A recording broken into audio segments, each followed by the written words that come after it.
Plus B की identity use करके cos 3a का फार्मूला डिराइव कर रहा हूं।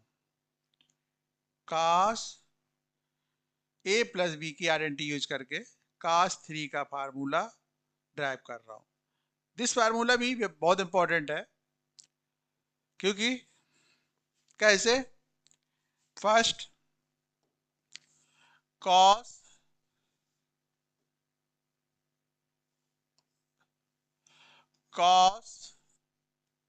a plus B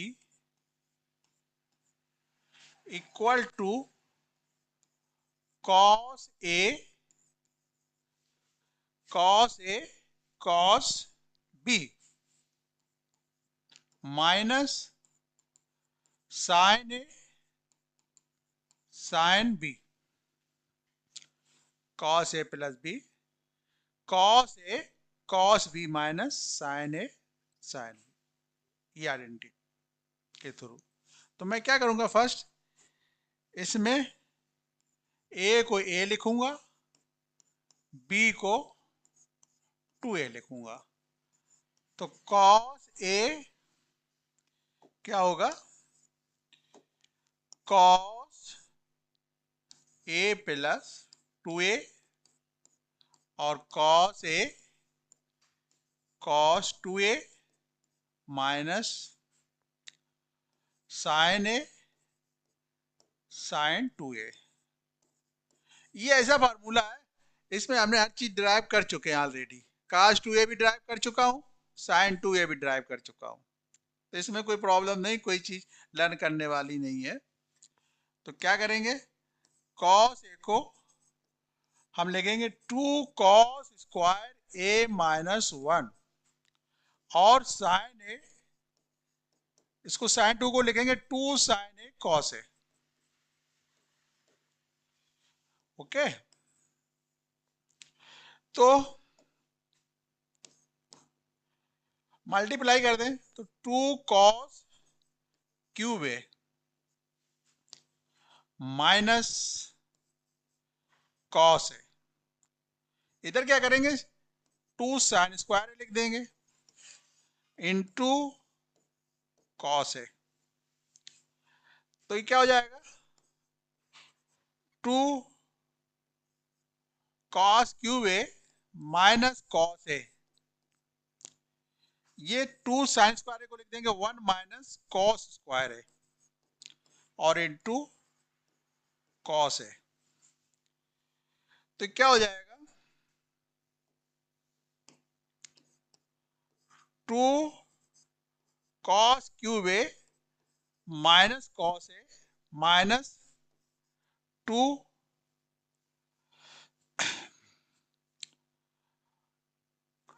cos a plus 2 cos cube a। तो क्या हो जाएगा, ये आपका हो गया 2 cos क्यूब, मतलब ये हो जाएगा 4 cos cube a minus 3 cos, sorry मैं इसको 3 cos a हो जाएगा। तो ये तुम्हारा बन गया cos 3a, क्या बना, cos 4 cos क्यूब a।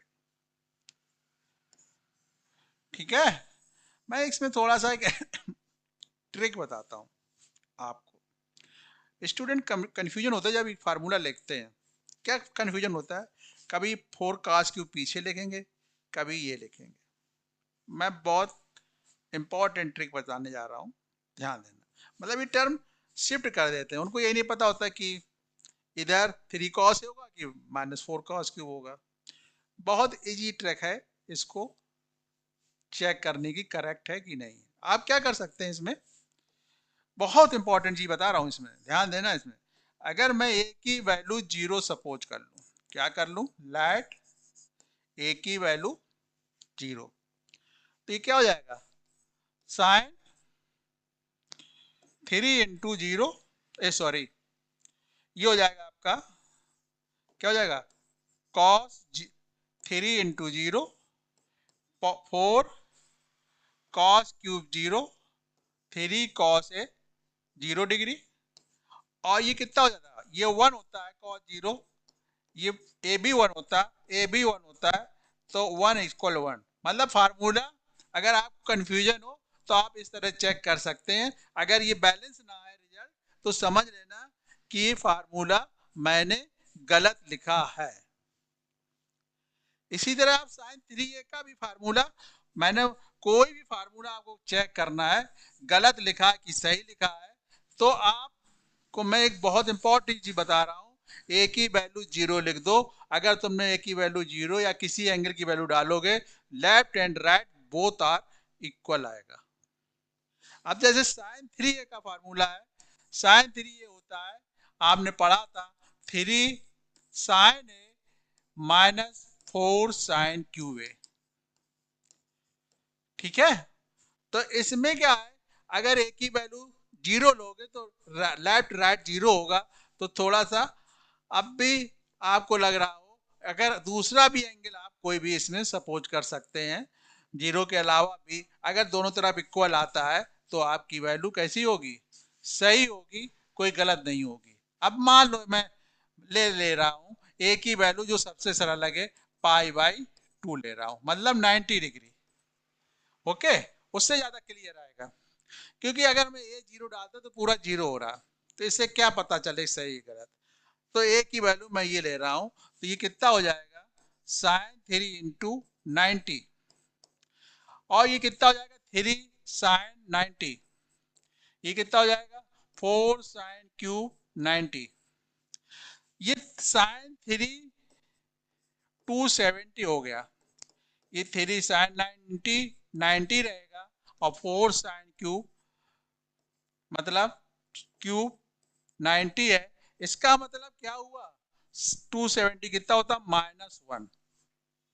बहुत स्टूडेंट अगर मेरी पिछली वाली क्लास देखी होगी, या मैं हमने बताया था कि साइन 270 -1 मैंने कैसे लिख दिया, मैंने सोचा भी नहीं, थॉट नहीं बनाया, तुरंत -1 लिख दिया, मुझे याद नहीं है। मैं हमेशा यही सोचता हूँ कि साइन 270 की वैल्यू कहाँ पर पहुंच रही है। अगर ये 270 की वैल्यू वाई एक्सिस के अपोजिट डायरेक्शन में पहुंच रही थी, इसीलिए मैंने उसको तुरंत -1 लिख दिया, और 90 ये लिख दिया, -3 -4 हो जाएगा।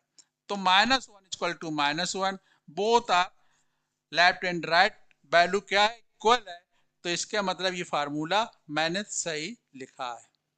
तो फार्मूले को चेक भी किया जा सकता है कि फार्मूला गलत लिखे हैं सही लिखे हैं, तो आप पे डिपेंड करता है उसको कैसे चेक करें। टिग्नोमेट्री के फार्मूले, तो फार्मूलों पे बहुत ध्यान दिया जाता है कि आप ऐसे नहीं कि आपने कहा लिख लिया बस, तो लिख लिया तो फिर आपको पता होना चाहिए, ठीक है। तो ये आज क्लास में यहीं पे ओवर करता हूँ, नेक्स्ट क्लास में और कुछ मैं डिस्कस करूंगा, क्योंकि फार्मूले साइन 2 सॉरी कॉस 2 और मैंने कॉस 3a के डिस्कस कर लिए, जो ये 12th में यूज होते हैं, कंपाउंड एंगल है, हैं। तो कहने का मतलब है, तो हमारा ये टॉपिक भी आपको कैसा लग रहा है, ये आप ज़रूर मुझे सजेस्ट करें। तो और मेरे चैनल को प्लीज़ सब्सक्राइब करें एंड लाइक करें अगर आपको हमारा चैनल अच्छा लग रहा हो। Okay, thank you.